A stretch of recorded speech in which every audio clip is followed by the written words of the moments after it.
one gamer to another, assuming you are one, here are the video games I played in the first third of 2024.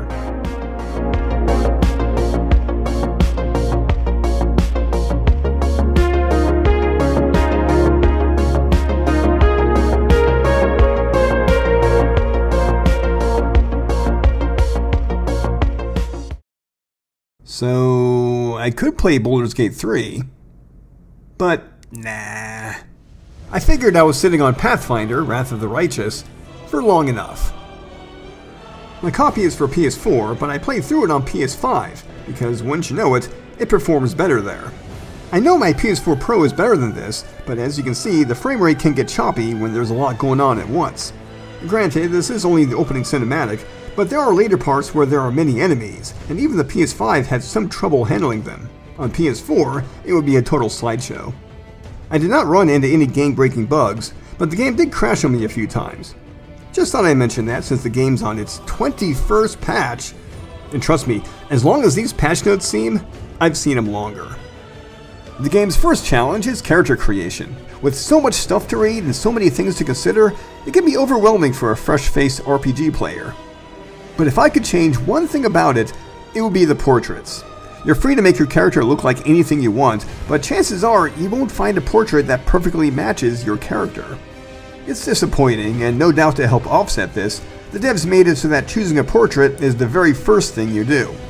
The portraits may be beautiful, but the devs should have programmed custom portraits like what Larian Studios have been doing. The story is basically people versus demons, and believe me, the writers held little back when depicting demons as truly disgusting creatures. And if you can't believe me, just check out the publisher's content warning on Steam.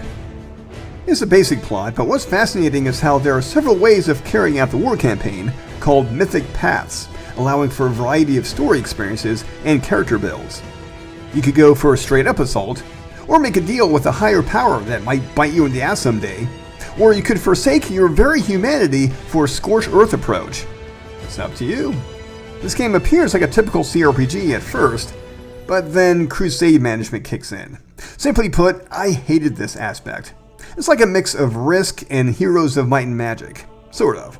Crusade management is all about developing army units and battling demon hordes in turn-based combat. The process is slow and tedious, and when I started out, I was afraid I was doing things wrong. So I turned to a helpful guide on YouTube. No, there's no need for you to flog me. I can do that to my own self. No! The video guides helped a lot, but they didn't make crusade management any more fun for me. If I wanted to play war strategy games, I'd get Risk or Civilization. But this CRPG that's mostly about traveling with a ragtag party thrust war strategy on me. That's what I get, I suppose, for not doing enough research on a game before I buy. The game is split into 5 acts, and I had the most fun with Act 1 and 4. Act 1 was about going across a city doing quests and picking up companions. Act 4 had me traversing a multi-level city, again doing quests. This city also happens to be the demon capital in the Abyss, which has scandalous content that can give Fallout 2 a run for its money.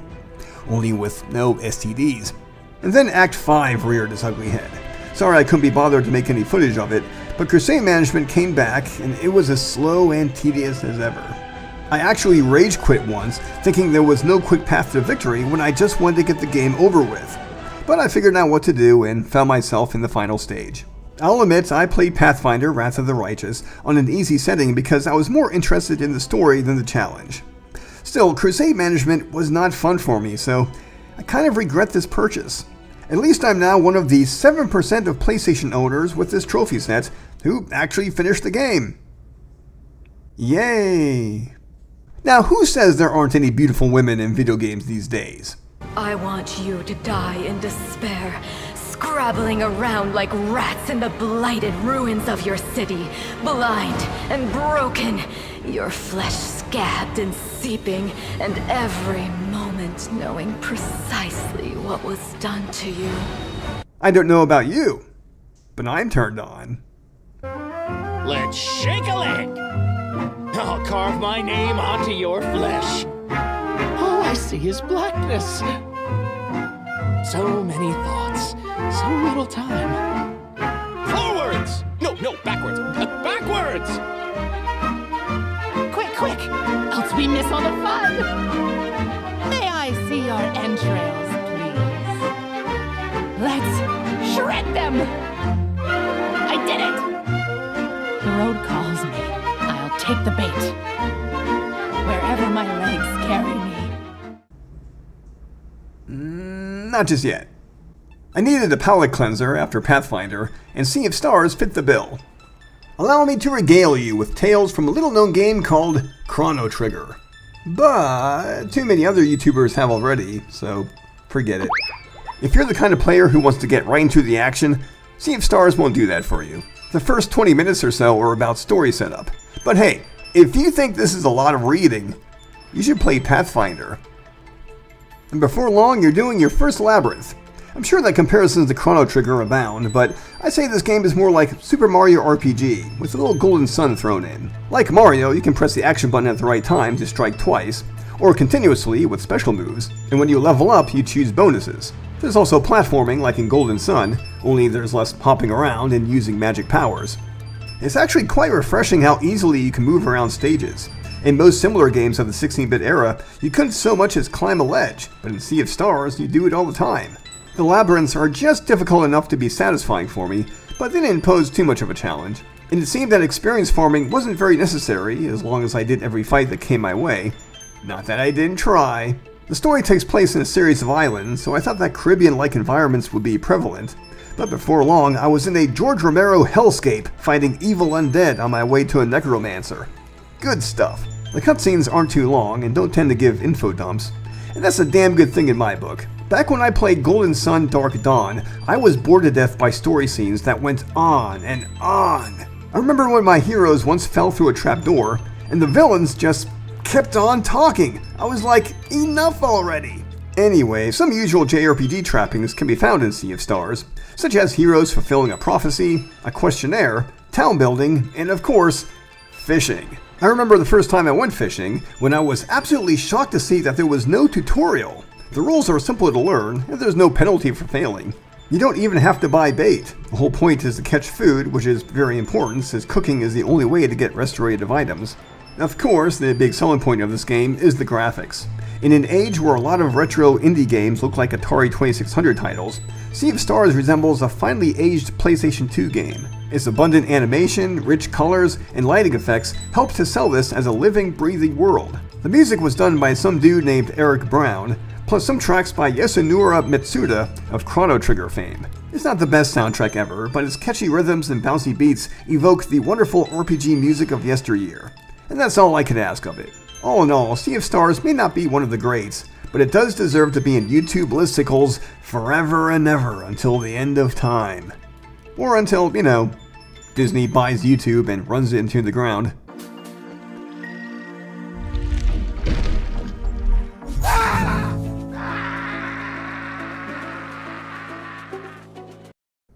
I swear I had intended on starting up Baldur's Gate 3, but I finished up Danganronpa 3 instead. Last year I played the second game in just over a month. It was an exhausting experience, so for this one, I played one chapter at a time with long breaks in between. That worked out better for me, and even if I had forgotten a few things in a later chapter, my memory was quickly refreshed. I liked the second game, but I was hesitant about getting the third because the reviews commonly said that it went to extremes in its story content. But surprisingly, Nintendo Life said it was one of the greatest visual novels of all time. So I said, what the hell? As it turns out, both criticisms are right. The writers really bent over backwards for this one to present shocking plot twists that would leave jaws on the floor. One of them happens very early on, and I wouldn't be surprised if it made some players quit the game for being shaken so badly. As for those extremes I mentioned, yes, the third entry has more aggressive humor that descends into bad taste. Much of this is centered around this character, Miyu, who often cracks jokes laced with sexuality and attacks people for being virgins or perverts. But as soon as she gets attacked right back, she loses her cool, so she actually has low self-esteem. There's also Tenko, who's obviously a lesbian. Not that there's anything wrong with that, except that the object of her affections would raise anyone's eyebrows. The humor is pretty gross, but it's not unlike anything you'd hear on a college campus. So yeah, if you want bona fide college humor, don't go to College Humor, go to Danganronpa 3. The highlight of the story is, of course, the two-faced game show host from hell, Monokuma. With his wry wit, dark humor, and kooky laugh, he's like Winnie the Pooh, if Pooh was addicted to painkillers instead of honey. And this time, he's a father. Ugh, I would have thrown up all of a sudden. Well, maybe it's more of a Bowser situation. He could be the father, but he probably isn't. The story is all about a killing game taking place in a high school. Each time a murder is discovered, a class trial commences. Everyone has to figure out who done it, and if they fail, everyone except the murderer gets executed. The trials involve a lot of fully voiced dialogue, and minigames such as non-stop debates, which are more stylized this time around. Plus, there are Hangman's Gambit and something called Psyche Taxi. They're new variations of older ideas, and I like these games better than in the second title. And there's a minigame called Death Road, but it's impossible to beat. Or at least it's extremely hard. And that's the whole point, to tease you with freedom so you can feel the despair of the characters themselves. The graphics are pretty simple, and the characters usually look like 2D cardboard cutouts, but you occasionally get art pieces that help make a scene come alive. It definitely looks like lead artist Ryu Komatsuzaki did some overtime with this one. And that's Danganronpa 3 for you. The story is absolutely nuts, and some of the trials go on for a little too long, but if you have the time and nerve to dive into the madness, you probably should. Just don't get molested by Monokuma.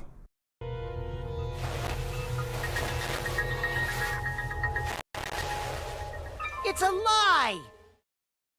Don't make any trouble for Sephiroth. Huh? You went to my place?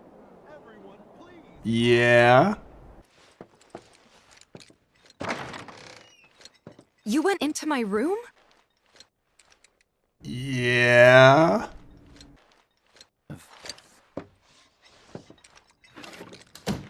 You went through my stuff? Maybe? You asshole! Ah! Final Fantasy VII Rebirth. This is a game where you meet a man who has given up on life. Shortly after you meet a talking cat doll. JRPGs, everybody! Either you get them, or you don't. There is no in-between.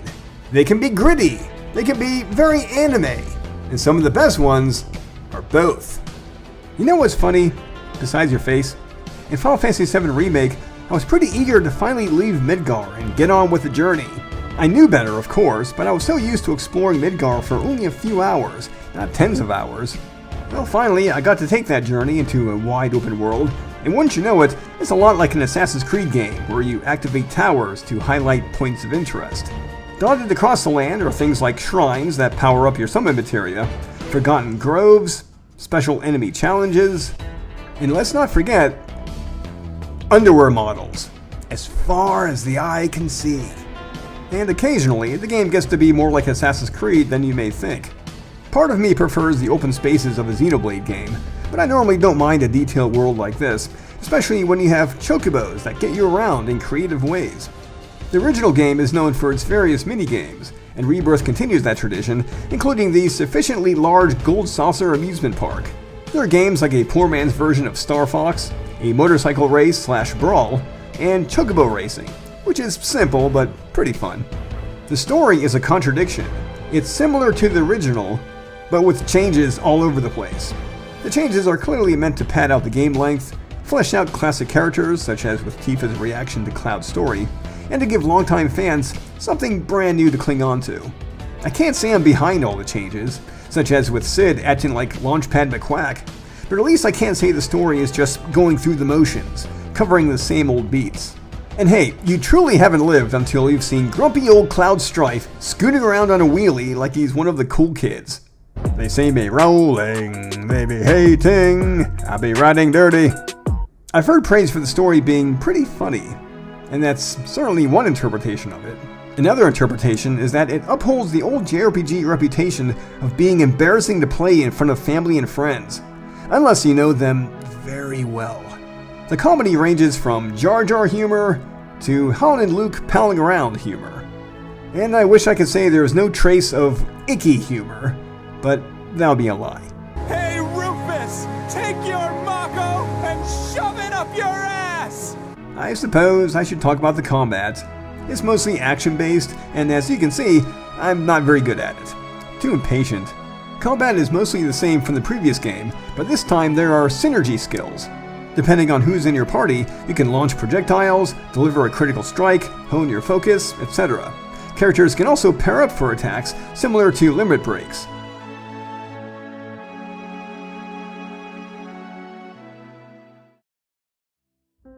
With a Metacritic user score of a 9.0, it seems this game is a big crowd pleaser. Still, I can't forget that this is a remake. Its story, music, and gameplay concepts lifted from a 27-year-old PS1 title. And that's pretty sad. I know this remake series is what fans wanted for years, but I'd rather the series find ways to be modern without having to copy the past so blatantly. And without having to end up like this piece of shit. Maybe someday, Final Fantasy can recapture the magic of the 16 and 32-bit era while striving for originality, as the older games did. Just you wait.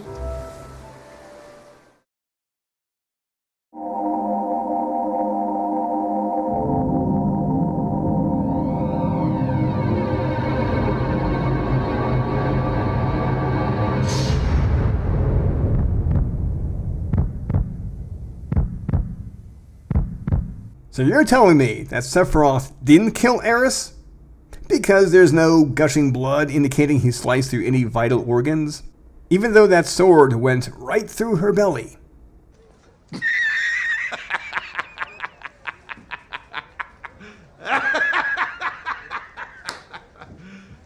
You serious? Finally, we get to Baldur's Gate 3. Unless you skipped ahead, in which case I don't blame you. This is a game where you meet a man who has given up on life. Well, you can stand there completely butt-ass naked. Yep, this game is cut from a very different cloth. So I'm very late to this party, but that's not such a bad thing. The game's all patched up with some new added features. In this kind of game, I usually start with a good run. I'm good. Shut up, you. But instead, I created the hottest Dark Urge character in existence, and then... This branch of flesh is begging to be pruned, and its sap sucked from.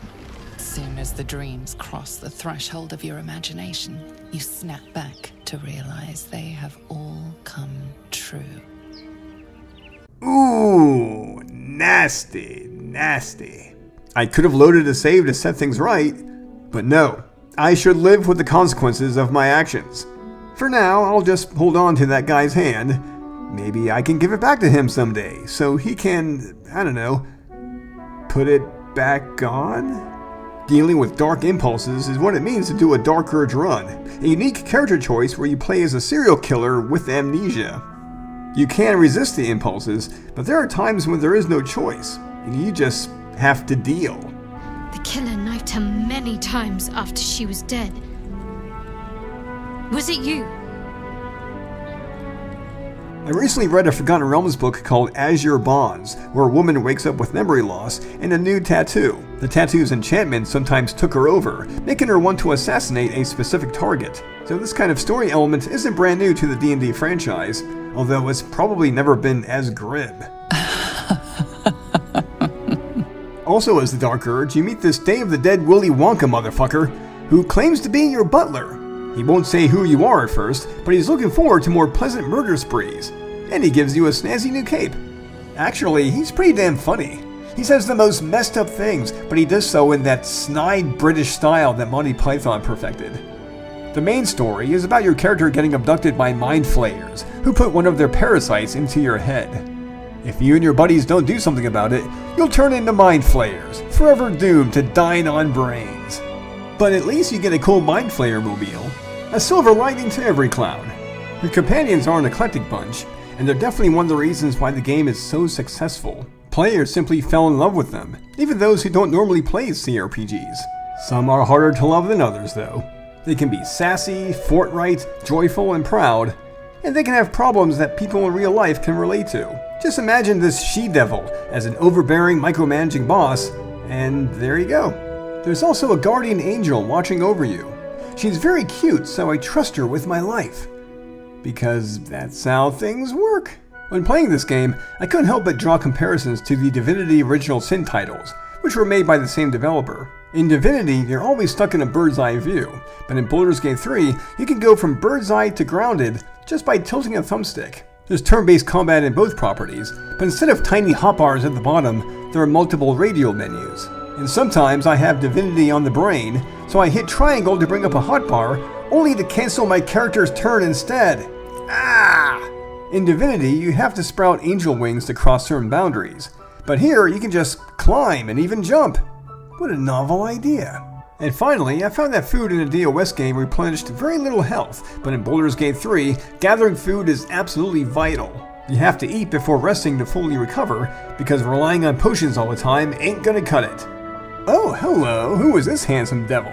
He seems trustworthy, and I need all the help I can get. And this is why I don't play the tabletop game, because I get easily suckered into this kind of situation. I can have an NPC trying to shove a pitchfork up my ass, and I'll be like, where do I sign? And I make a fool of myself in front of everyone. Indeed, there are surprises around every corner, such as this thing, a so-called holy font, which looks like, I don't know, Rainbow Bright's cooked up nightmare. I swear, D&D lore is weirder than I could have imagined. I play both Divinity Original Sin games, but I was still sometimes surprised at the difficulty of some battles in Baldur's Gate 3. There's usually a workaround for the difficulty, which normally involves some deception, but at times I couldn't have my cake and eat it too. There was one battle at Moonrise Towers that I was very unprepared for, and there was no way I could have helped a potential party member. Poor Jahara. She bit off more than she could chew, all thanks to me. You serve me. Bow, you dog. Bow!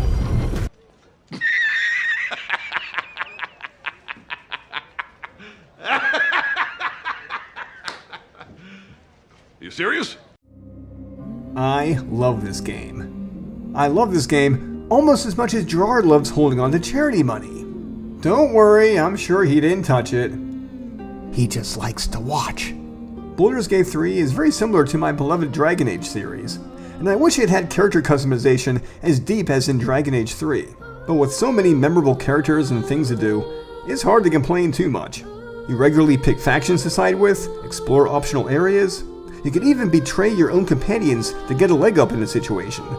I may have suggested earlier that I was doing an evil run, but I couldn't help but do good decisions, helping people in need, being selfish to a reasonable extent, although I couldn't help but be naughty at times.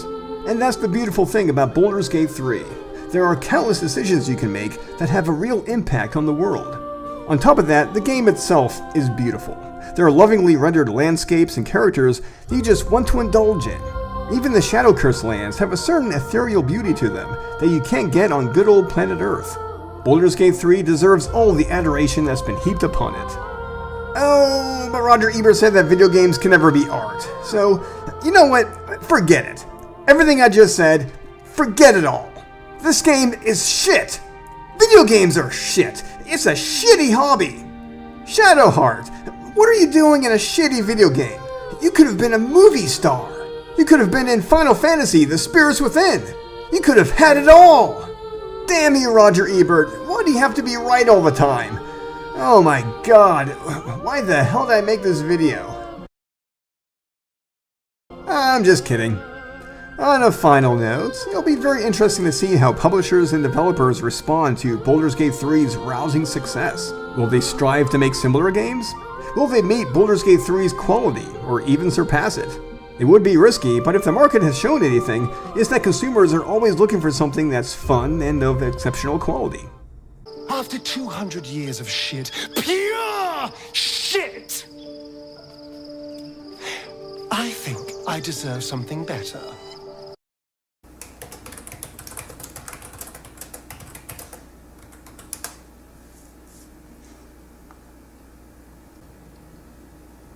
The only question is, which one of these censored pictures is the bear sex?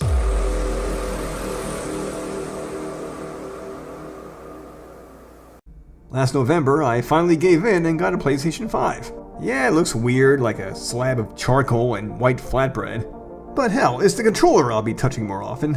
It looks to be just as big as the PS4 controller, but it feels a little bigger. It's actually more comparable to the Switch Pro controller, especially with how heavy it is.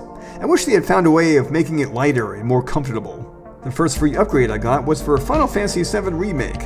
It plays about the same as on PS4, but the lighting effects are better, more atmospheric. I then used my PS4 disc for an upgrade for Resident Evil 2. Game's a lot of fun, and while the performance is about the same, the load times were great, about 2 seconds each time. Oh, but there is ray tracing to consider, which cuts the frame rate down by half. Wonderful. I also got Resi 3, which didn't disappoint me as much as it did other players, it seems. Maybe because I wasn't a big fan of the original to begin with. I know people are salty over the Nemesis not popping up at random, but I think it would be irritating more often than not. The game that really impressed me, though, was Cyberpunk 2077. I used my disc again to upgrade, with only 1 day remaining for the free offer. I had already played through this 2 times, so on PS5 I was taken aback at how silky smooth the performance was. The frame rate remained high without any slowdown or stuttering. Yeah, I hear you PC elites. Call me a console slave. Maybe you're right. Huh. How much do graphics cards go for these days? Thank you for watching, and I hope you check out the video I made for last year. I don't know when I can put out another, but I do have a home project I'd like to get started on. It involves a short story I wrote back in 2019. And let's not forget, I'm a published author with 8 ebooks under my belt. My 3 Roses trilogy is about 2 young people who overheard something that wasn't meant for their ears. Callie lets her ambition get the better of her, while Kane wants to leave well enough alone. The journey takes them from the fires of war to a royal palace, and even to a place not of their earth. As for video games, I don't know, maybe I'll give Genshin Impact a try. Or maybe not. Free doesn't always mean free, you know?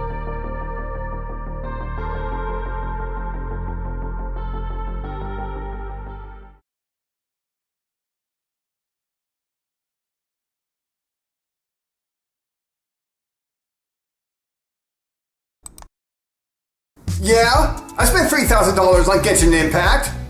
I did it so you don't have to. And don't give me any bullshit about how that money could have gone to starving children in Africa. Because bodacious babes in a video game need it more. That is a fact. And, you know, they help me with my erectile dysfunction. And, never mind that. Here's what I got, alright? Here's what I got! This is Gary. He's a ranger and he's only a 3-star. He's just okay if you like ranged combat, but he did cost me $500, so I use him occasionally. Even if his backside isn't so fun to look at. Not that we'll hold that against him, right? And this is Daisy Cakes. Again, she's only a 3-star, but I like to use her a lot. I mean, look at those twin blades. She goes in the battle and chops off people's dicks. And isn't that why we play Genshin Impact? Babes who chop off dicks. Hey, it's like fucking a porn star while your wife is pregnant. We all do it. And we know why we do it. And this is Emily. She's a 5-star with high stats, but she's a lowly, so I usually leave her on standby. Cause you know, I'm not into that lowly shit. Even if she did cost me like $2,000. But she is quick and nimble, so I grab her when I need her, and oh god, that came out so wrong. Note to self, take that out in post. She's quick and nimble, so when I need quick and nimble, I play as her. God damn it, how hard was that to say? I did it for you, so you can see what $3,000 can get you. I mean, what else am I gonna do? Get Baldur's Gate 3 for only $70? Baldur's Gate 3. That's some serious pussy bullshit right there. So please, like and subscribe, because I got more Genshin Impact content and love coming your way. Oh, please like and subscribe.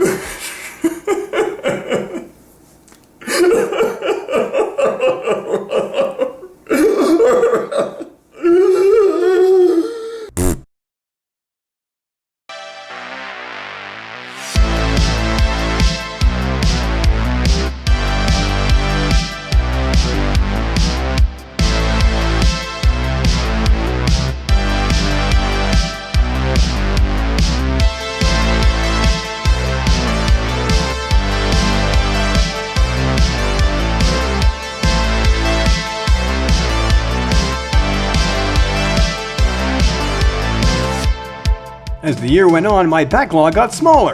Well, no, it got bigger. Here are the video games I played in the summer of 2024.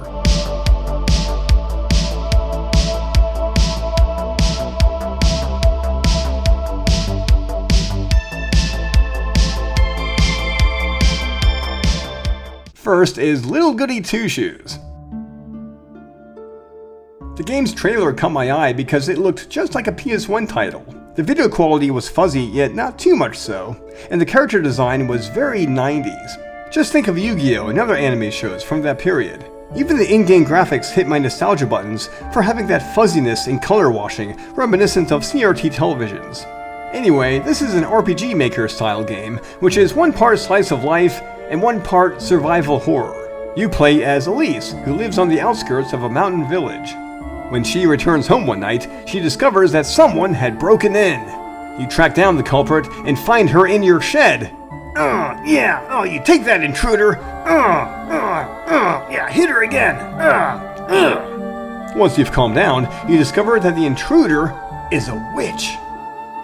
I said witch, not bitch. It's all good though. Elise makes the witch, Rosamarine, clean the house, and then is off to Sunday Mass. Shortly after you arrive in the village, you learn that you have romantic interests in this game, and they're all other women. Scandalous! A big part of this game is meter management. You have meters for health, stamina, and sanity. If any one of these reaches 0, it's game over. There's also a suspicion meter, which has the opposite effect. If you say the wrong thing to the villagers, they'll suspect that you're harboring a witch, and perhaps the witch that everyone's growing fearful of. During the daylight stages, you have to pass the time by going on dates or doing chores, the latter of which are done through fun Atari-like mini-games. You gotta earn money to buy food, gotta eat food to replenish stamina, gotta get stamina to keep on going. This cycle may seem too monotonous, but each day brings a new village crisis to keep things interesting. At night, Elise enters the woods, where a secret denizen promises to fulfill her heart's deepest desire: fortune and the easy life. In these segments, you have to figure out enemy behavior and how to avoid them to solve puzzles. And as Elise witnesses the kind of sinister forces she's dealing with, she has to press on despite her fear, which means you have to press on despite your fear. If you do, you can get treated to some gorgeous visuals, such as this cutscene which tripped me the hell out the first time I saw it. Clearly, this game was a labor of love for the Portuguese development team. In conclusion, this game's pretty tricky, but if you like dark fairy tales with surprising twists, Little Goody Two Shoes is right up your alley. On a final note, I heard a YouTuber say that the game is good, but the load times are so long. He was probably playing the Switch port because, go figure.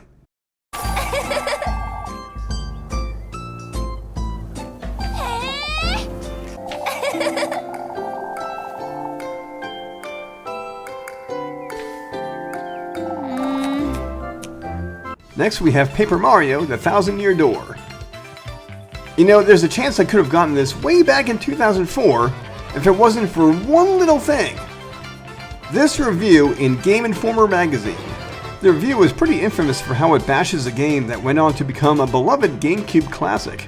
The writer said that much of the dialogue, which was meant to be humorous, is, quote, witless and dull. And she took real offense at this computer, which falls in love with the princess, since Peach is, apparently hotter than the sun. Ultimately, the message here is that kids' entertainment can and should be smarter and less derivative than what the Paper Mario sequel offers. I wonder if the reviewer has ever seen SpongeBob SquarePants, and how many episodes it has. I hope not, because it might make her head explode. Anyway, I first assumed this was a simple remaster, but no, nearly everything, including the music, has been remade. I may be late to the party, but I prefer it this way since I like the Switch Pro controller much better than the GameCube Boomerang. The story opens up with Princess Peach taking a holiday in Rogueport, where apparently a freaking gallows awaits her. She sends Mario a treasure map, who then goes after her, and then he has to rescue a female Goomba, who then kisses him. Maybe he shouldn't tell her about the time he killed that one Goomba. And those two Goombas. And those Koopas? Man, they are all dead! What follows is a long adventure involving America's favorite pastime, turn-based battles. Just like in Super Mario RPG, you can enhance the power of your attacks by using timely button presses and thumbstick directions. You also have to take into account enemy types. For example, you shouldn't jump on spiky foes, since they'll turn your toes into Swiss cheese. And as you've probably noticed, damage is normally done in the single digits. And this lasts throughout the whole game. The labyrinths are 2.5D levels in which you go from one rectangle to another, and backtracking is a necessity, in some more so than others. I found that the most challenging labyrinths are in the first 2 chapters, so navigation gets easier while battles get harder. Some of the labyrinths make you go back and forth, trying to economize level space. In between chapters, you play as Peach, and then as Bowser, who sometimes goes through platforming sections, purely as comic relief. And I have to hand it to that Game Informer reviewer, since she makes some good points. This faithful remake reproduces some annoying old-school game design. In shops, for example, you can only buy one thing at a time. You can only carry 15 items at once. And while I found much of the dialogue to be amusing, it rarely made me laugh out loud. The writers clearly wanted to play things safe and inoffensive. The art style is one of the things the reviewer praised, and I must admit I like it better than that in Super Mario RPG. It sort of resembles the promotion material from the early days of Super Mario, so it's nostalgic while still being its own thing. The paper aesthetic is also pretty amusing, as well as female characters who are all super thirsty for Mario. Seriously, Mario is painted as a real stud, which is only slightly less cringy than Sonic kissing a semi-realistic princess. And now for the big question. Is this game basically baby's first RPG? Yeah, it kind of is, even though some of those boss fights are no joke. But hey, at least it isn't based on something like Strawberry Shortcake or Blue's Clues. It's Super Mario, which anyone can get behind. Character development is minimal though, even with fan-favorite Vivian. It's best to think of the story as less of an epic fantasy and more like a Bugs Bunny cartoon, made by smartasses for smartasses. Another way of looking at it is that this is the most famous Super Mario fanfic of all time. After all, this is a game where Peach takes off all of her clothes so she can sneak around. Does that sound like fan fiction to you? There's still no Bowsette though. Come on, Nintendo, think of the possibilities.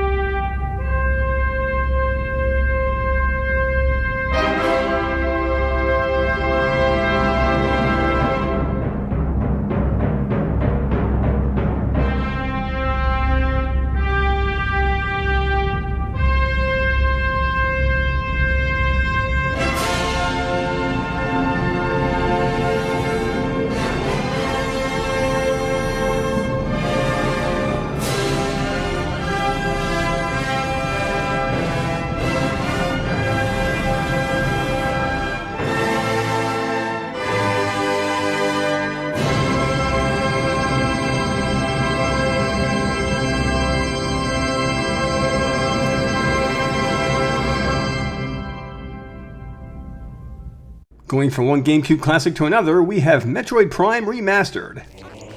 I have a confession to make. I like the sequel better. I know, it's sacrilege, but I like the idea of a light and dark world, and I think Samus's dark suit looks cool. Anyway, when I fired this puppy up, I started out with motion controls, because I'm one of those weird people who think the game plays better on Wii. But jostling around the Switch controller just isn't the same as pointing at the screen, so I soon switched to the dual stick setup. This might be the very best way to play the game. I was like, so this is what all those Halo players were talking about. I guess having more than one thumbstick really is best. I'm just kidding. I've played FPSs before with 2 sticks.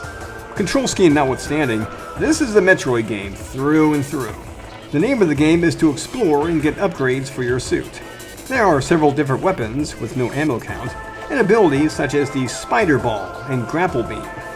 In this remaster, I have relived the old frustration of entering a new area, seeing a shiny thing I really want, and realizing I don't have the upgrade I need to reach the shiny thing.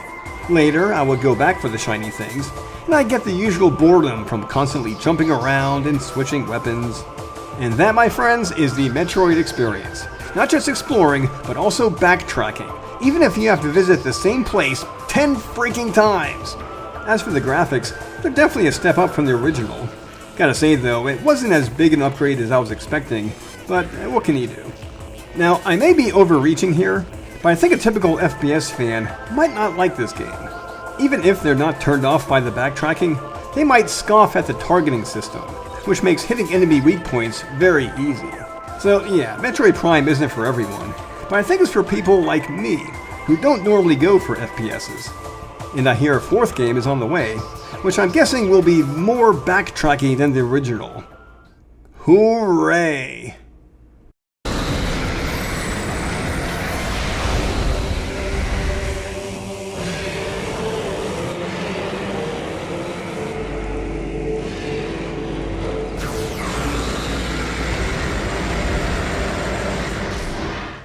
Next, we have Shin Megami Tensei 5 Vengeance. Have you ever had a game that you obsessed over? Not because it was perfect, but because it did one or two things right that pushed all your buttons? For me, the original Shin Megami Tensei 5 is such a game. Its turn-based combat is a pleasure to while the hours away with, but it's the music that really impressed me. The soundtrack by Ryota Kozuka has a lot of shredding guitar and dark synth, and I love hearing it through headphones. It's the kind of soundtrack that previous SMT games have hinted at, but couldn't fully realize for whatever reason. And hell, I love this soundtrack so much, I made a Play Asia account just to get it on CD. A simple remaster of this game on PlayStation would have been a must-buy, but this is so much better. At first I thought this new edition included a sequel story, but no, it has a significant branching narrative where new characters affect the original story. In the beginning, you must choose whether or not to take this woman's hand. If you decline, you head to the Canon of Creation, which is basically the original game. But if you do take her hand, you're on the Canon of Vengeance. Throughout this new path, you meet up with some very lovely people, whom I may or may not have to censor. They're called the Kadishtu, who in actual mythology are the angels of sacred prostitution who had mated with Samael, the king of all demons. Holy shit. There's also a new ally named Yoko, who fights alongside you, and she's something of a bleeding heart. Well, okay, she's a real bleeding heart. Her purpose is to talk to pre-established characters and get them to make different decisions than they did in the original game. So she's kind of like a clingy girlfriend who's always controlling what you do and say. The story changes are clearly meant to expand character relations and fix some weak parts of the original story. I'd say the writers did a sufficient job of that. At first it seemed like I'd just be exploring old levels, until I reached Shinjuku, which has replaced Chiyoda in the Canon of Vengeance. Shinjuku is far less twisty than Chiyoda, although there are some twists to be had. It makes me wonder if fans had complained about how tough Chiyoda is.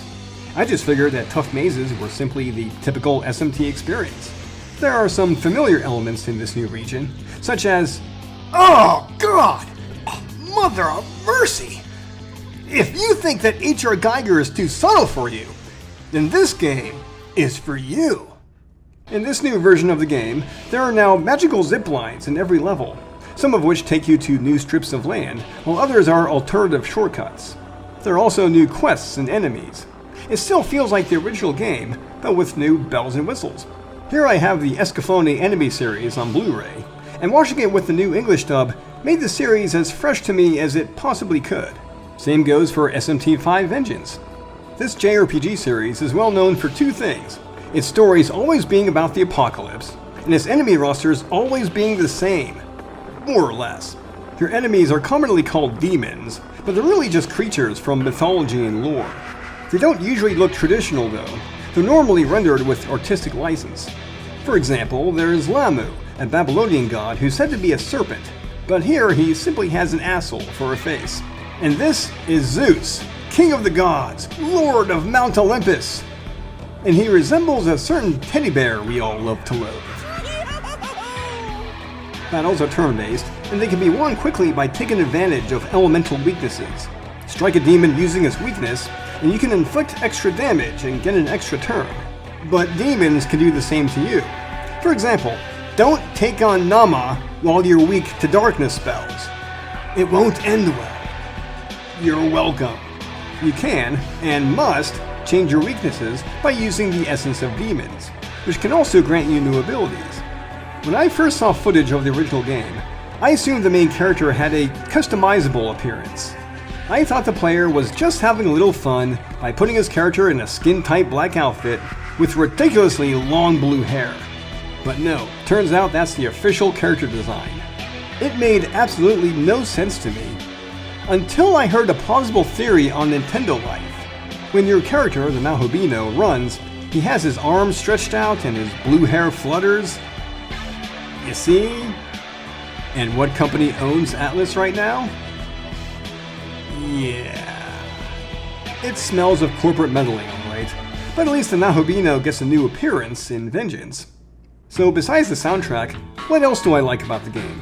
I like how dark the story is. JRPGs are often bright and bubbly, but few others get as dark as a Shin Megami Tensei game. In fact, despite the game's inherent quirkiness, I really feel like I'm traveling through hell. Just not the fire and brimstone type of hell. With that said, it is too bad the story isn't better. Even though the Vengeance canon expands the story, it's pretty bare bones. The only thing I can say in its defense is that it isn't much deeper than in previous entries. But still, the writers didn't take the chance to raise the bar. But with a game as dark and stylish as this, plastic hair and all, I thought this was well worth my time. For the 5th time. On a final note, I noticed that Atlas sponsored a lot of YouTube videos about the game just before its release.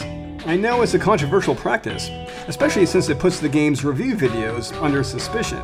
But hey, Atlas didn't throw any money my way, so you can be sure I was honest in everything I said here.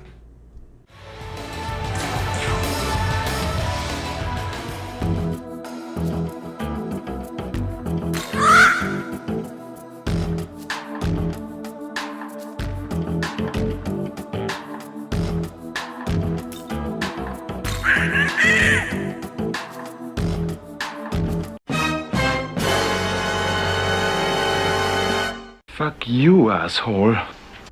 And now we have The Legend of Zelda Tears of the Kingdom. There's little difference. It's like Skyrim, but without the sex and marriage, and the assassination missions, and the wyverns that were always being called dragons for some reason. Yeah, it took a while, but I finally put on this Christmas gift and saw it to completion. I had heard that this one's more story-focused than Breath of the Wild, and yeah, that's kind of true. I just wish the story went even crazier than it does, but that's just me. I began with Zelda exploring some ruins deep underground, along with her boy toy. Bodyguard. Yeah, that's it. You soon come across a mummy who becomes animated and breaks the Master Sword. How about a kiss? For luck. You've got to be kidding.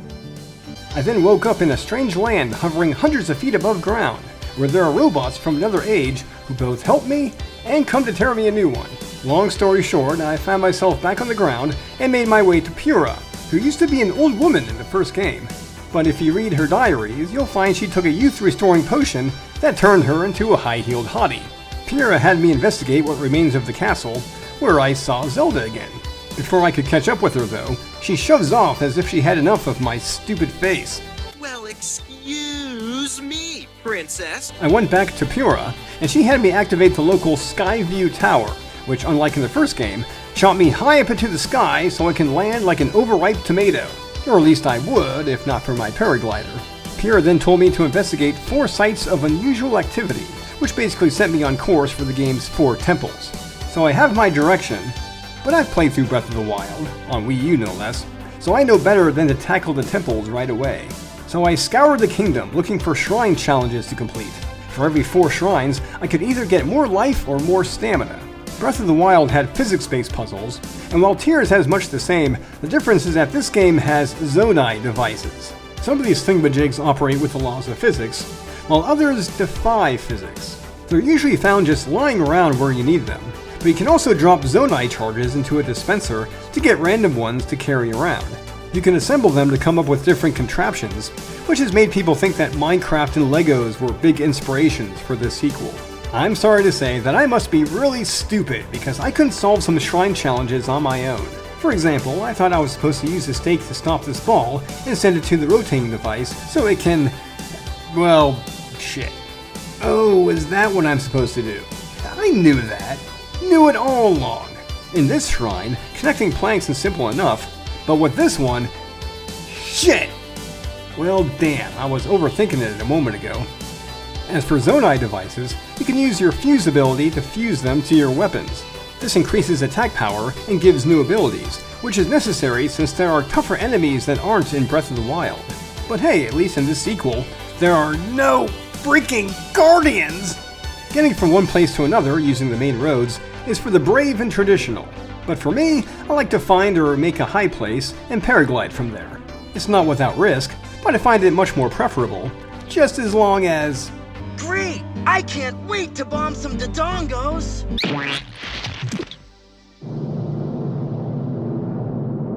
Like in the last game, there are Ubisoft towers across the land, but instead of climbing them, you have to do some other kind of challenge. It usually involves helping an NPC, but here I had to simply clear out the camp of monsters at the base.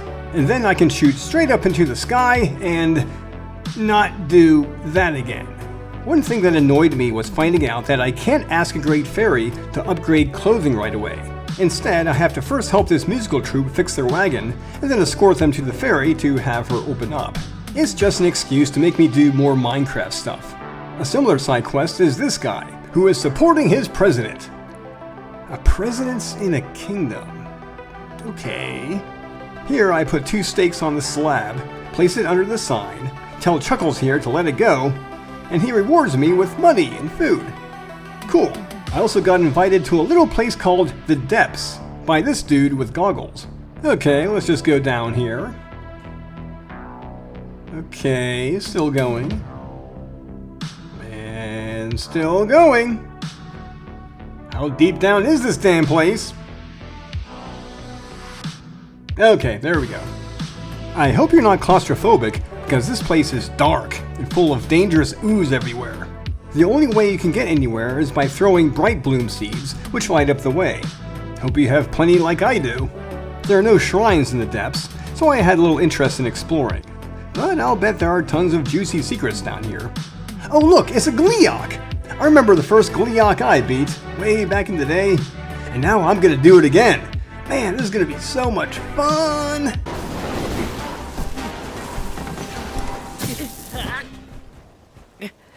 Well, damn it, who could have seen that coming?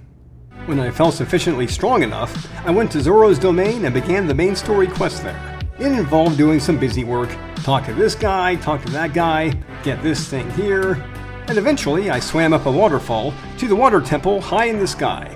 In a traditional Zelda game, temple puzzles require hitting switches and lighting torches, and while you get some of that here, these puzzles mostly involve Zonai devices. Whether you like them or not, these devices are what the game is all about. The ugly-ass boss battle is something in line with a traditional Zelda game.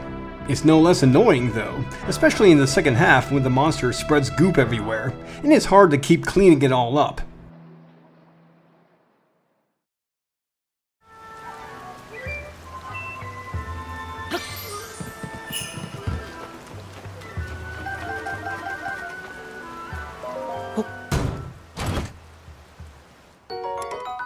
Yeah, I have a few Zelda amiibos, but I especially have amiibo cards. Yes, I'm totally going to hell, but can you blame me? This full set of Zelda amiibo cards costs less than 2 amiibos. It even has all of the Tears of the Kingdom amiibos. So yeah, I cheated. I used amiibos to get sort of free stuff, such as weapons, precious gems, and classic outfits.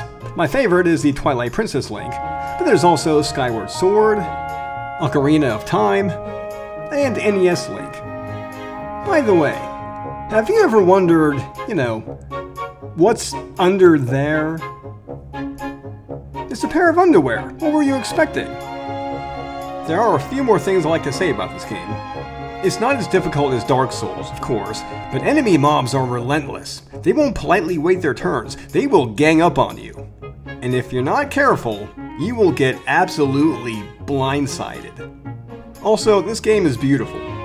I don't care for the washed out colors, but still, there are great lighting effects. It's a great demo of the Switch's capabilities, but still, I can't help but wonder how this game would be on more powerful hardware. What if this game was 40 gigs instead of 16? What if the resolution was higher? What if there were more graphical details? Why, it would look something like Shin Megami Tensei 5 on PS5. Perhaps even a little better. I can't help but think what could have been, but regardless, this is a fantastic sandbox adventure game. For me, playing it is like reading a very long epic story. The journey was pleasant, but reaching the end brought great relief. And finally, for those of you who play this or are about to, please, please, the Master Sword was not made for cutting down grass. Just do as I say, not as I do.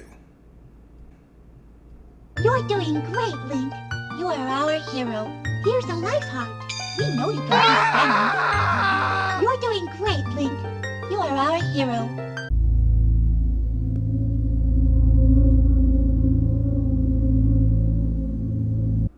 I am 44 years old, so I'm going through a midlife crisis, meaning I have to be the #1 video game player in the world.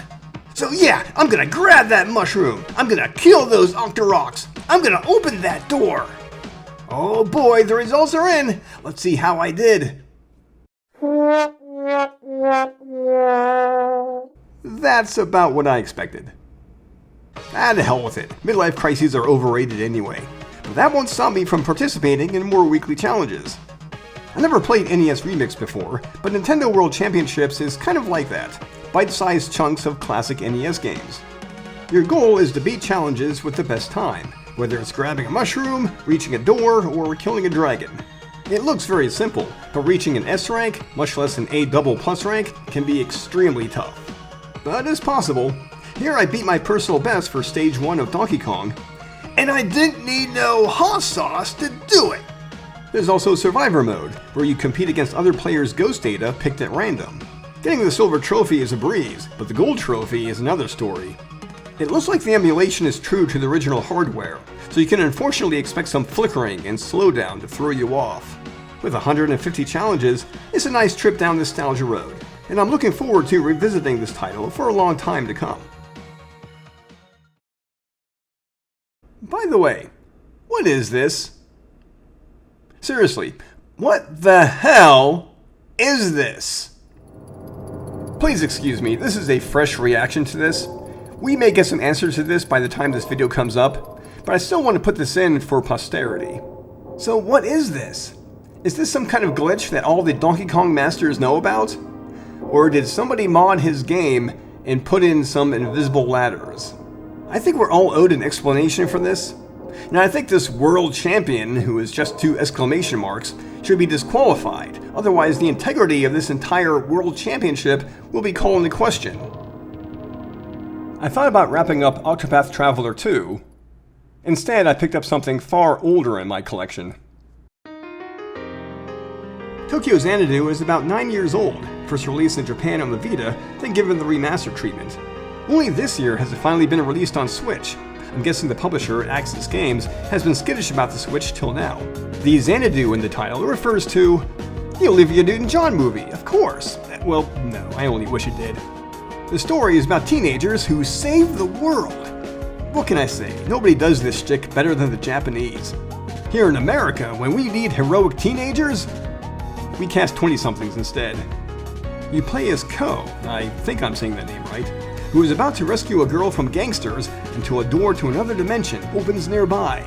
In this strange other world, Ko discovers that Asuka kicks ass for the Lord! And even though Asuka does a Men in Black mind wipe on him, Ko is soon recruited into the never-ending battle against the Eclipse, sinister forces who feed on negativity. This game's been compared to Falcom's Trails of Cold Steel series, since you keep an index of NPCs, and you can spend quality time with them for small bonuses. But I tend to think of this as a prototype of Ys 8, which has similar gameplay and runs on the same engine. Instead of a tropical island though, this game has labyrinths that look straight from a Hellraiser movie. The labyrinths have angular designs and simple layouts, each one having its own theme and gimmick. The enemies come very close to being the type who put up a modicum of resistance. You know, enemies who just stand around and wait to be killed. But these enemies do fight back, with heavily foreshadowed attacks that make perfect dodges seem like child's play. It is possible though to just run past the majority of brain-dead foes and only do mandatory encounters. But then, how could you level up? The bosses always put up real fights. They're pretty relentless, but of course you have power moves and so-called X strikes to mop the floor with. A good chunk of the game is story time though. These cutscenes don't last as long as in Cold Steel, thankfully, but I do get annoyed at how I can't save right away after a boss battle. I either have to wait for the scene to end, or I can skip the scene and miss out on the story. I'm a loser either way. At one point, there's a J-pop idol concert, which I didn't mind even though I would never go to one in real life. But I would go see Baby Metal, because that shit has to be seen in person to truly believe it. I imagine watching my Labyrinth runs makes the game look easy. That's because I'm playing on normal difficulty.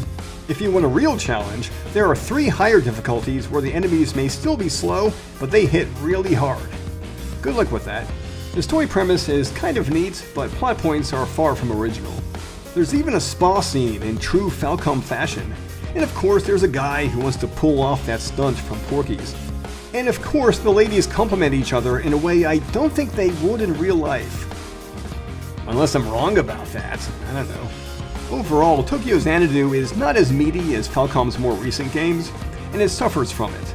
It also doesn't help that 1 year later, Persona 5 outclassed this game in every measure. But if you're feeling like a plot-driven action RPG that shouldn't take more than 2 weeks to finish, there are certainly worse options. And finally, if you're someone who can't dance like Deadpool, you know, don't worry. You're not the only one out there. Thank you for watching. I like to keep making videos like this, and promote the fantasy books I have for sale, such as A Price to Pay, which I published back in 2021. It's about a sorceress who awakens in a strange room with amnesia, and she thinks it's best to hide how she's lost her memory. She then actually has a brief stay in Paris, since a suitor transports her there for mysterious reasons. She returns home afterward, where she finds out she's a duchess. What's more, she has no family around her, and everyone is afraid of her. The source of their terror is in her past, but can she discover it in time to prevent a disaster? As for me, who knows, maybe one day my channel will grow to the point where I can actually endorse shit. I wonder what that would look like.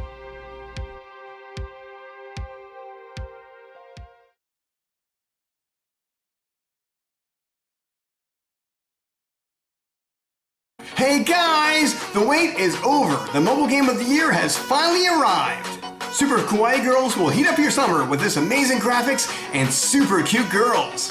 Talk to your girls, go on dates, and choose one of the thousands of super cool gifts to give them. And if you enter my name as a promo code, you get a free strawberry shortcake to give to any girl of your choosing.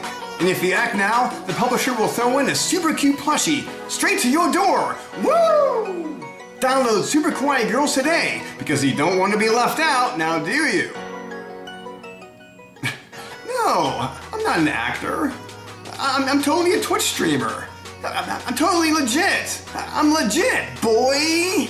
Boy! I mean, it's not like I tried out for Broadway and got kicked out. And now I have to make ends meet by promoting some smartphone game for horny kids. I'm totally legit. I'm legit. You know what? Fuck you. Fuck this shit. God damn it.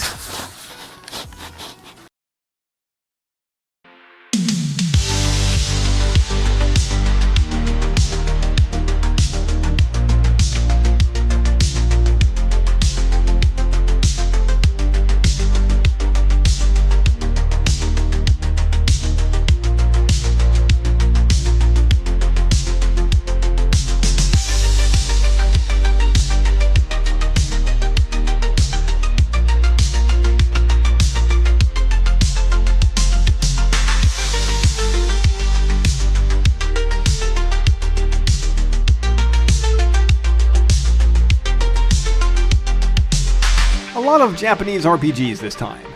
You're welcome. Here are the video games I played in the final third of 2024.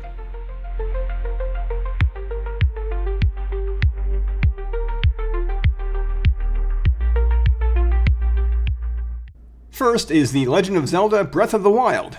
Yep, shortly after finishing Tears of the Kingdom, I decided to wrap up its predecessor. I already played through it on Wii U, where I completed every shrine, but my Switch port was largely left untouched. I managed to reach Calamity Ganon after beating only one Divine Beast, but I couldn't beat him. So I got the Master Sword and beat 2 more Divine Beasts, and that worked out better. Breath of the Wild is a pioneer title. but I like the sequel better. The bosses are more varied, the side quests have more substance, and using Zonai devices is pretty neat. Meanwhile, Breath of the Wild has Guardians. I really hate those things.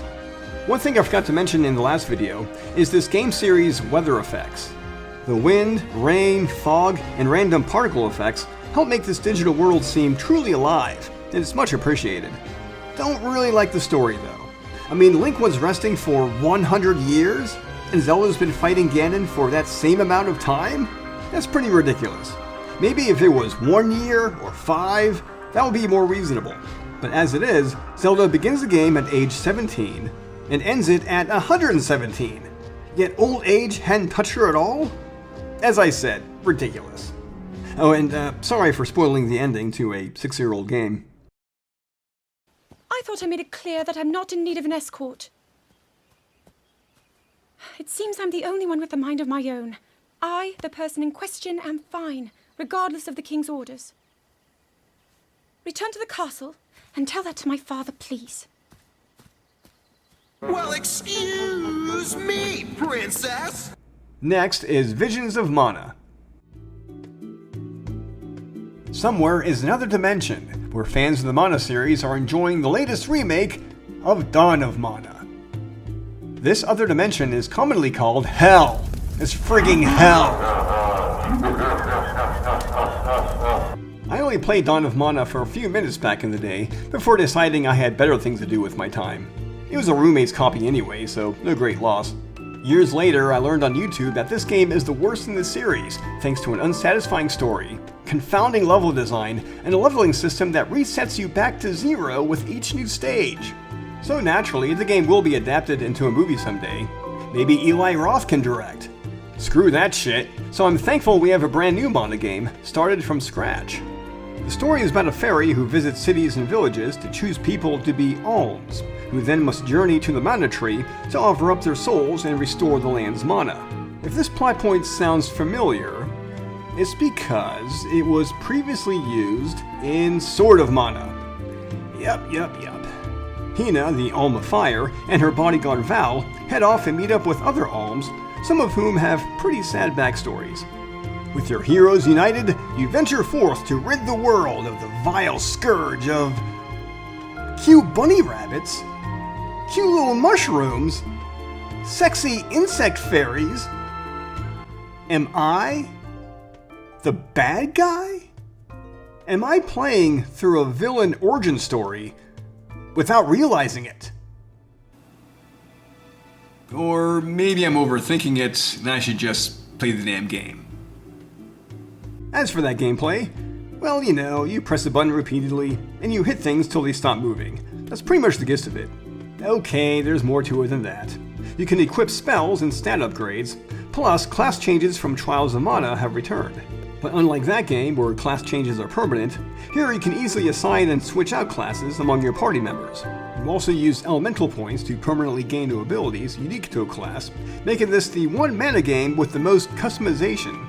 The game isn't open world, but it does have large areas.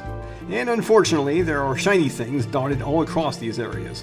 I say unfortunately because whenever I play a game with shiny things, I must have them all.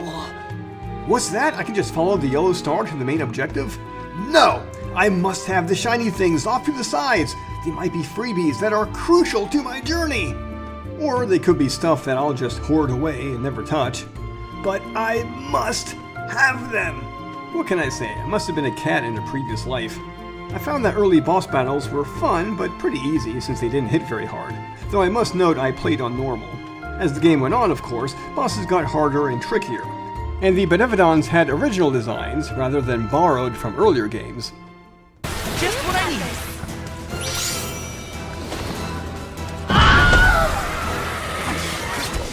As a concerned gamer, I am sorry to report that this game has diversity. Oh my god!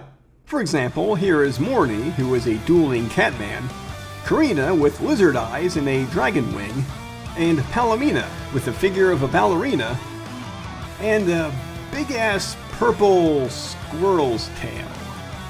You know, I'm just starting to get the idea that this game was made for a certain subsets. Nah, that can't be it. By the way, I once feared that Carmina would get on my nerves, but she's alright. Her spunk and energy are what's needed, since most of her heroes are just so damned nice and saccharine.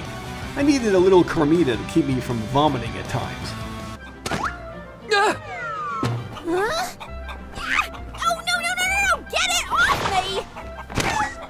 Karina, wait! Don't move. Uh-huh. You know, Secret of Mana had prioritized bright colors over complex textures. Its follow-up, Trials of Mana, had instead a rich color palette to add a bit more realism. This new game went with the Secret of Mana method, with solid colors and simple textures. And look at how blue that water is. It's not realistic, but it is picturesque. On the other hand, look at this water. It's fairly gray, hence more realistic. I wonder if there was a disagreement among the artists over how this game should look. Maybe they reached a compromise. And hey, this place is a bibliophile's dream come true. Except when I jump on the books and show how dusty the place is. Since I played the Trials of Mana remake several times, I couldn't help but do comparisons. In the remake, areas are much smaller, so going from one battle to another takes no time at all. The downside is that doing constant battling wore down on me. I'd like to take a long break for exploration, but the game isn't designed that way. But Visions of Mana does give me downtime in between battles, since the giant areas have plenty of empty room to check out. Still, I think I like the battle system in the remake a little more. It's easier to keep track of everything, I think. But however different Visions of Mana tries to be, it does keep one tradition alive. Dancing merchants!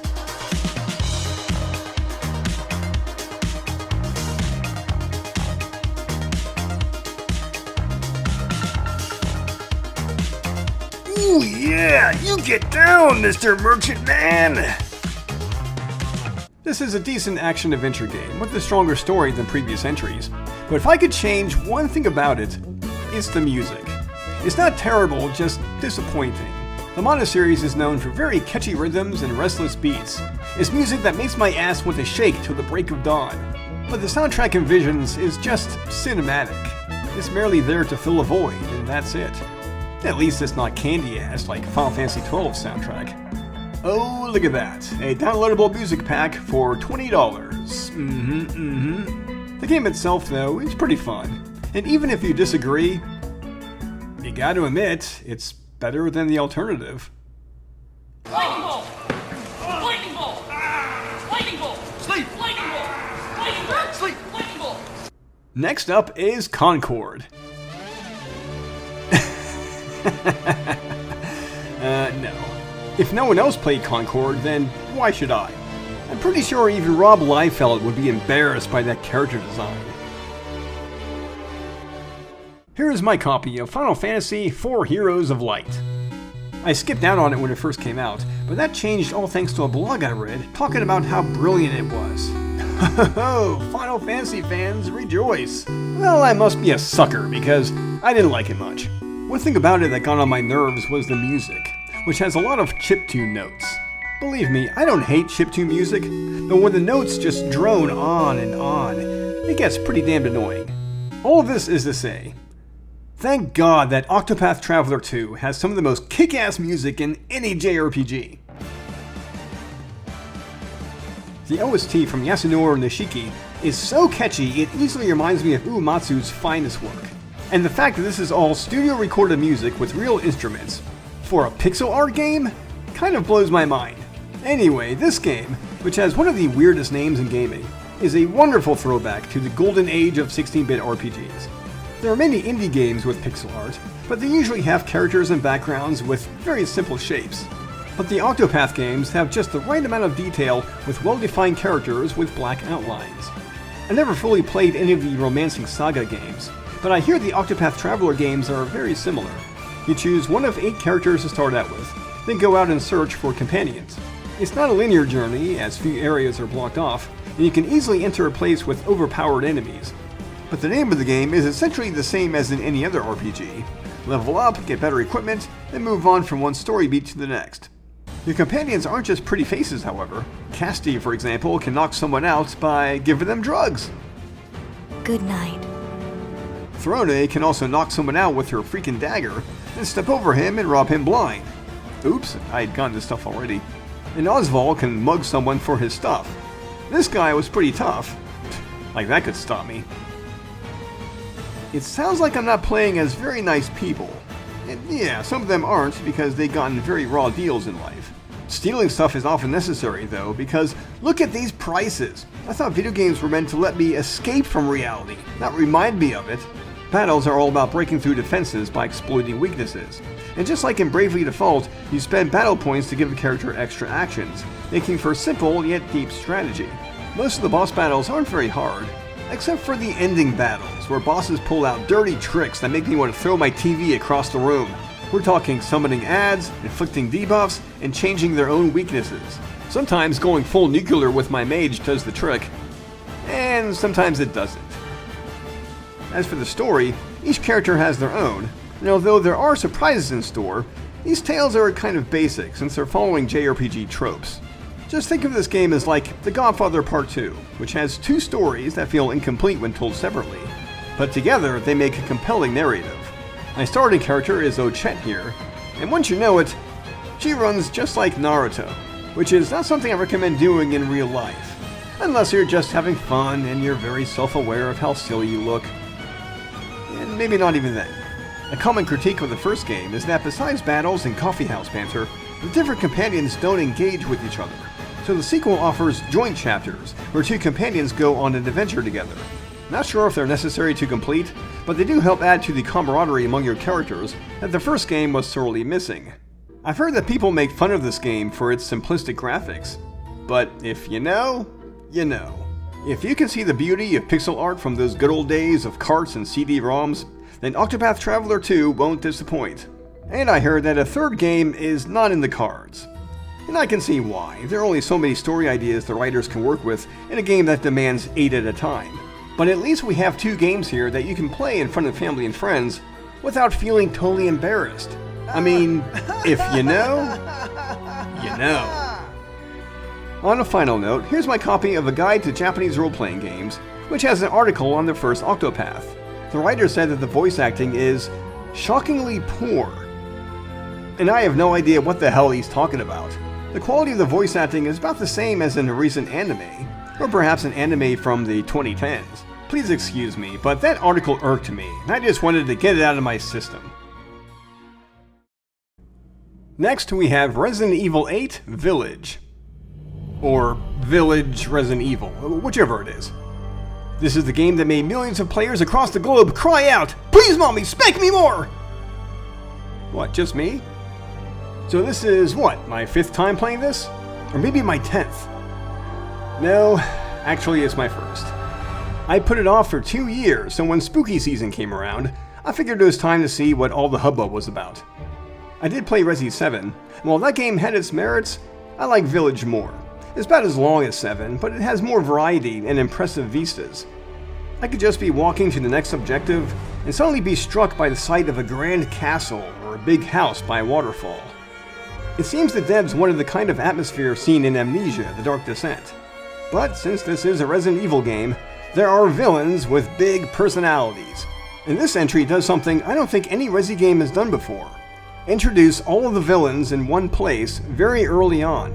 It pretty much ruins the surprise, right? Oh, but who needs surprises when everyone knows this game has Lady Dimitrescu? She's captured imaginations. And to think, she's only the first boss. When you beat her, the game's not even a quarter over. I think my favorite stage is the dollhouse, where you lose your weapons and items so you can concentrate on simple puzzles. It's very suspenseful throughout, eventually leading to a big payoff. Stop it! Don't open that door!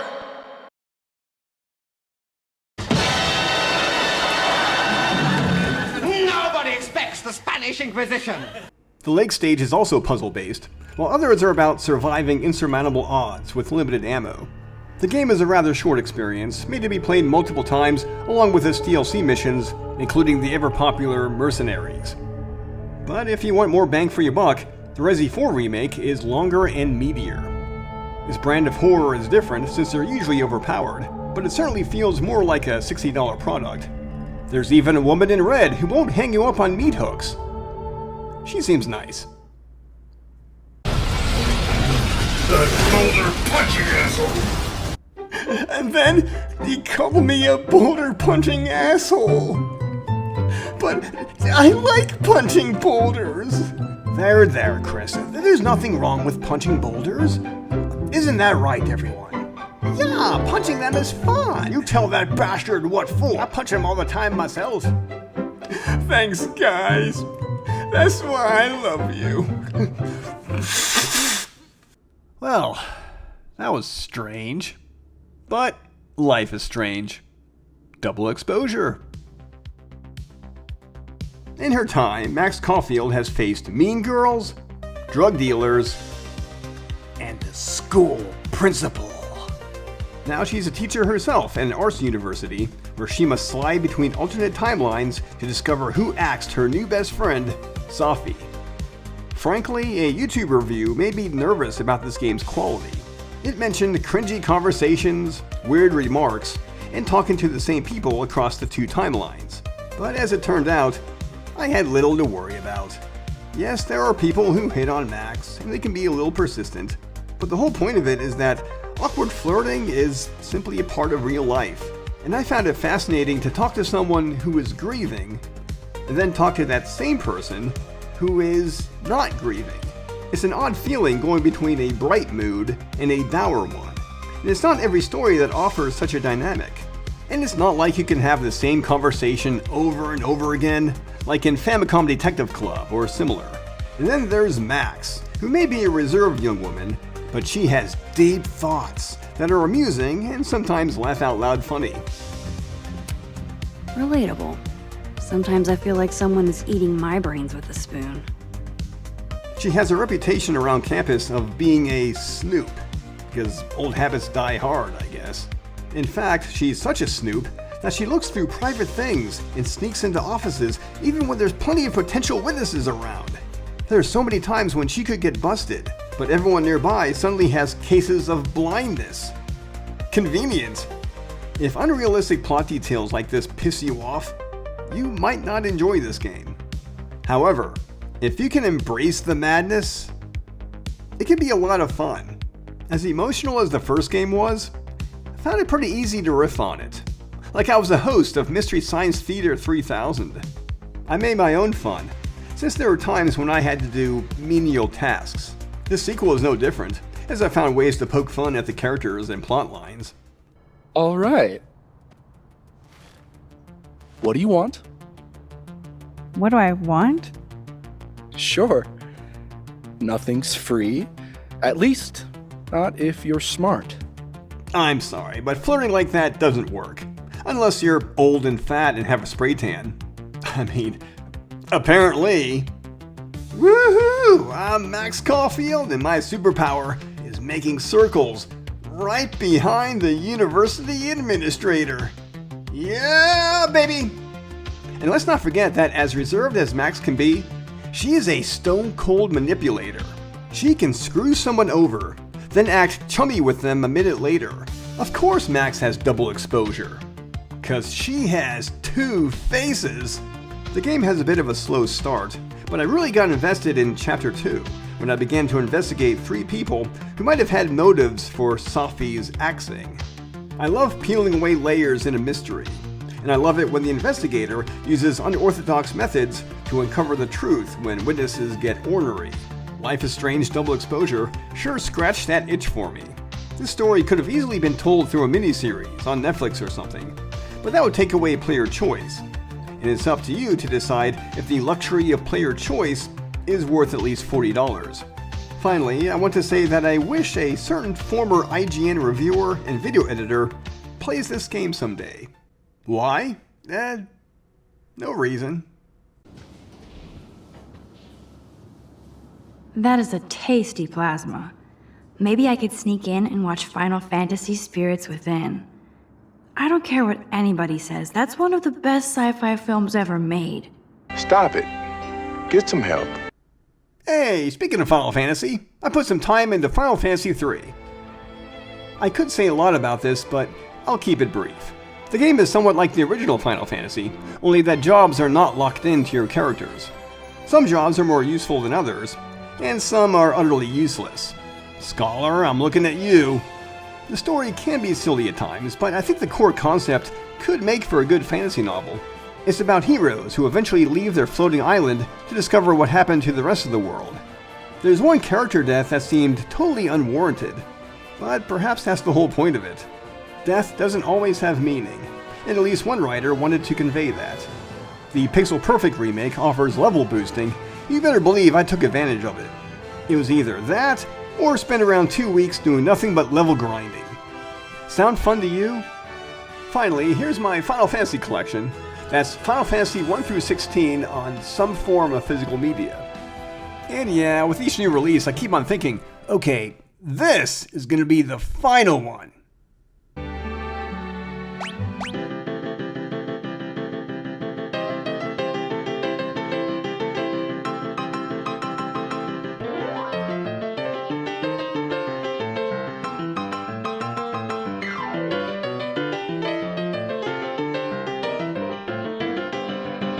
Next is Wise 10 Nordics.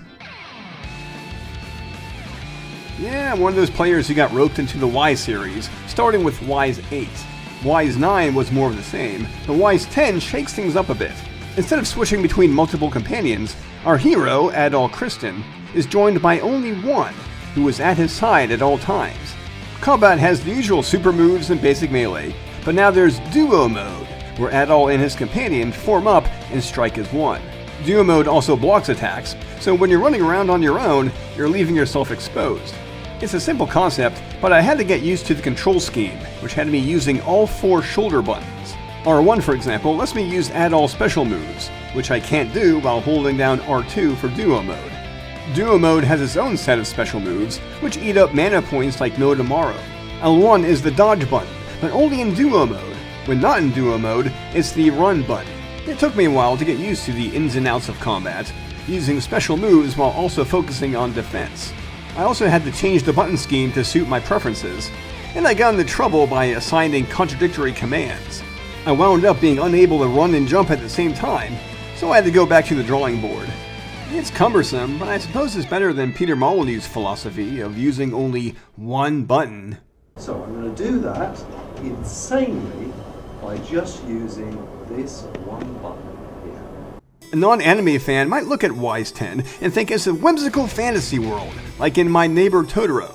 But no, this is a hard world with warring factions and gray morality. Piss! Pirates! Those two. Actually, these blue shirts are Normans, who are kind of like Vikings, except they're not raiders, they're extortionists. They allow ships to travel safely through the Abelia Gulf, only if their captains pay a hefty toll. Captain LaSalle here not only dodged the toll, he hired mercenaries to deal with the Normans should they show up. For that, he got executed by none other than Karja, who ends up being Adol's battle companion. Wasn't the captain owed a fair trial? Nope, not in this world. That was a cruel thing Karja did though. I never forgot it throughout my playthrough. Anyway, Wise 10 isn't really a sequel, it's a prequel. Our hero Adol is 17, and he's fresh off of Wise Book 1 and 2. I'm glad I asked you to come. Damn it, Adol, don't do that! I'm so used to you being silent! At first I figured the devs at Falcom made a prequel because they didn't want the great saga of Adol Kristen to progress too quickly. But a YouTube channel had another suggestion.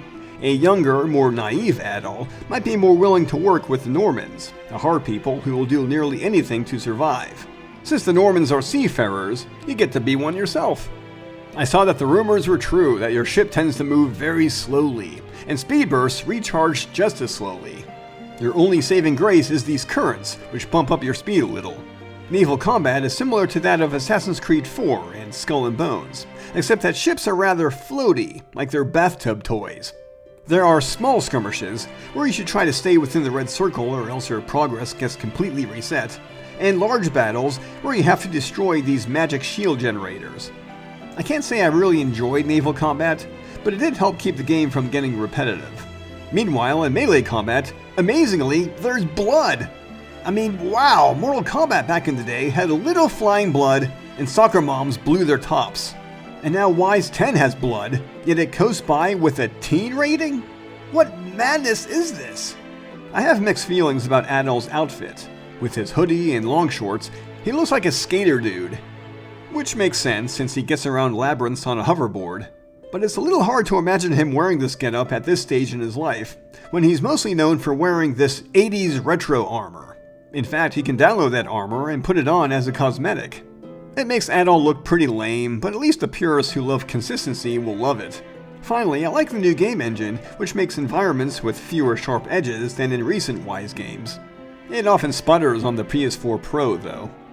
The story takes on a repetitive pattern, although the writers do their best to make each chapter feel different, if that makes sense. Most side quests are simple affairs, although there are a few that feel like main story quests. Unfortunately, there are times when I couldn't save right away after a boss fight, leaving me waiting after a long cinematic. The story also didn't really hit its stride until well into the game. And speaking of the story, I tried to predict where it was leading me, but I ended up being wrong. I think I'm a more daring storyteller than the writers at Falcom. At any rate, Wise 10 is a solid entry in the series, but I hope the next one will leave the sailing on the wayside.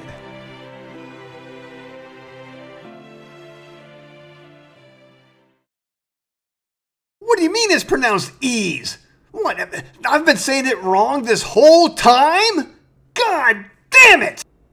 Are you getting sick and tired of me talking about Square Enix games? Well, okay. But not until after I talk about Dragon Quest III. It may surprise you to learn that I'm not much into Dragon Quest. In fact, these are all the Dragon Quest games I finished. Yep, never played 11, but I did finish Swords. I also put some time into 9, but couldn't bring myself to finish. So I'm not big into the series, but I am a fan of the HD 2D style. After being on the fence for a bit, I thought, what the hell, I could do worse. What's really crazy is that I could have finished another remake of this game long ago. On Switch, through this port of a shitty mobile game. You see this? This is Temu Dragon Quest, right here. Anyway, let's begin. In Dragon Quest III, we have a world where someone can dress up like that, yet their mother won't tell them to change into something less gaudy. My hero, randomly named Bluey, is to meet with the king for permission to go and avenge his father. Seems straightforward, but I wondered, what if I turned around and headed back? Would the game allow me? Why, yes it would! I actually told Mom that I reconsidered talking to the king, and she got pretty flustered. I then dickered around a bit, finding a seat of defense in this hidden area, before finally making way to His Majesty, who scolded me. Ah, so you have deigned to grace us with your presence at last. We had begun to think that you were not coming. It's not every JRPG that gives me such freedom, so this was a nice touch. I then went to Patty's party planning place. Oh, forget it. There, I created 3 party members to my liking. I went for a balanced party, consisting of a warrior, mage, and priest. It's a typical and boring selection, but I didn't feel like experimenting. After all, what other game can let you have a modestly dressed mage fight alongside an immodestly dressed warrior? Much later on, though, I was encouraged to change vocations so that my new buddies can permanently learn new skills. The caveat is that a class change will reset the party member back to level 1, with their stats cut in half. On the plus side, they can level back up quickly with the help of the other members. At first, I was afraid I was doing something wrong, that maybe my members would remain too weak for upcoming challenges. But they did bounce back and become strong. They just needed me to do plenty of level grinding, especially against these XP-rich metal slimes. The story is adventurous, as all the reviews have said, but character development is very minimal. Your main hero never talks. Instead, it's up to NPCs to explain everything and make requests. In fact, that's pretty much what the whole story is. You fulfilling requests, because if you don't, you can't proceed. One early request is to retrieve the Thief's Key, which can open all sorts of doors. Which is surprising since such a thing is usually a cheat item in other games. A good many requests are tongue-in-cheek. Here I'm buying some black pepper. No big deal, right? Except that I'm giving the pepper to a king who then gives me an entire ship to sail in. Talk about gratitude for such a simple errand. Upon setting sail, I found the world to be very large, with many towns and a few labyrinths. Not to mention many kinds of people, like these brutes, who can give information in rather insensitive ways. Speaking of labyrinths, it was very hard to get lost in them since I could bring up their maps with the touch of a button. This is what other players mean by the game being too hand-holding. So if you don't want that, simply don't press the map button. As for the HD 2D graphics, they naturally draw comparisons to Octopath Traveler, but those games have an emphasis on pixel art, which can often be found in environments. But Dragon Quest III is more like Star Ocean: The Second Story R, where the characters are pixel art, but environments are sharply rendered. Honestly, I think I like the Octopath method better, since it invokes the good old days of the Super Nintendo and Sega Genesis. But that's just because I'm an old fart with my ass firmly wedged in the past. I gather that the soundtrack is made up of recordings from years ago, which is fine, except that I wish some tracks, like the normal battle theme, didn't have such short loops. It took many hours of level grinding, but I eventually defeated Baramos and saved the day. Or did I? So, did this beautiful remake turn me into a Dragon Quest fan for life? No, not really. As I said, character development is minimal. It's mostly about how you, the player, feel about flashbacks and quirky quest objectives. I guess I need more than just cheeky writing and a decent battle system for a JRPG to truly satisfy me. You can't really say that the old NES hardware limitations are to blame. Take Final Fantasy II, for example. As unpopular as it is, it does have deeper characterization and a more suspenseful story, despite debuting on the same hardware. Now, having said this, you can call me the world's biggest hypocrite, because here's my copy of Dragon Quest IV, which has been firmly in my backlog for years. Maybe next year? As for Dragon Quest III, at least I got a bunch of trophies, which is always good. Oh shit, there's nothing to see here. No, nothing at all. Nothing to see. Wash your eyes out with acid. Do whatever it takes, because I swear, there's nothing to see! Now for some useless trivia. If you've heard that Dragon Quest was the very first JRPG, that's incorrect.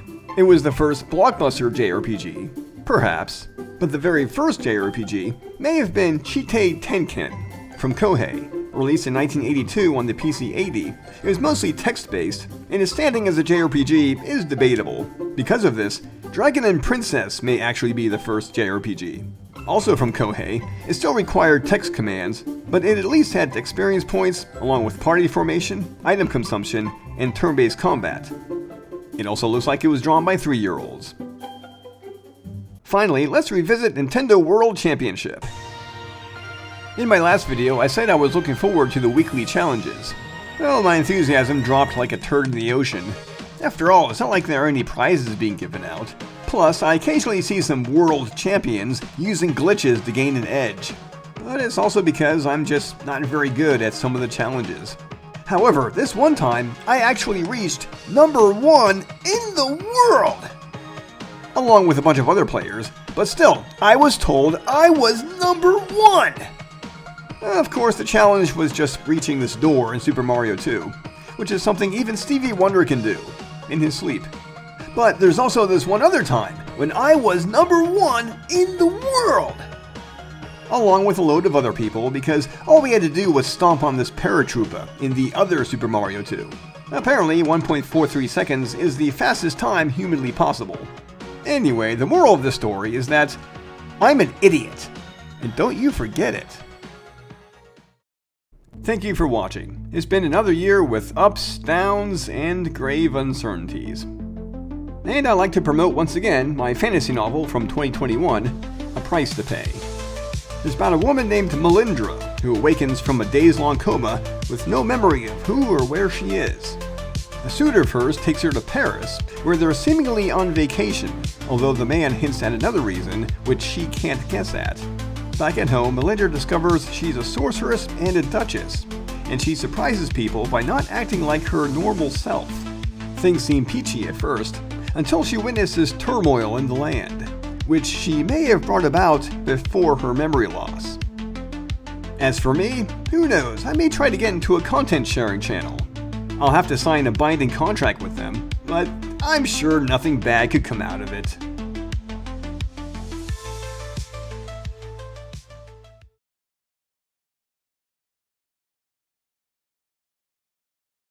Hello, I'm the Remember Critic. I remember because you've clearly forgotten. Video games. Who needs video games? Well, millions do apparently, but I have very little exposure to them myself. I'd rather stuff my face with popcorn and watch The Room for the 100th time. But that's not to say I never play video games, so here are some of my most cherished video game memories.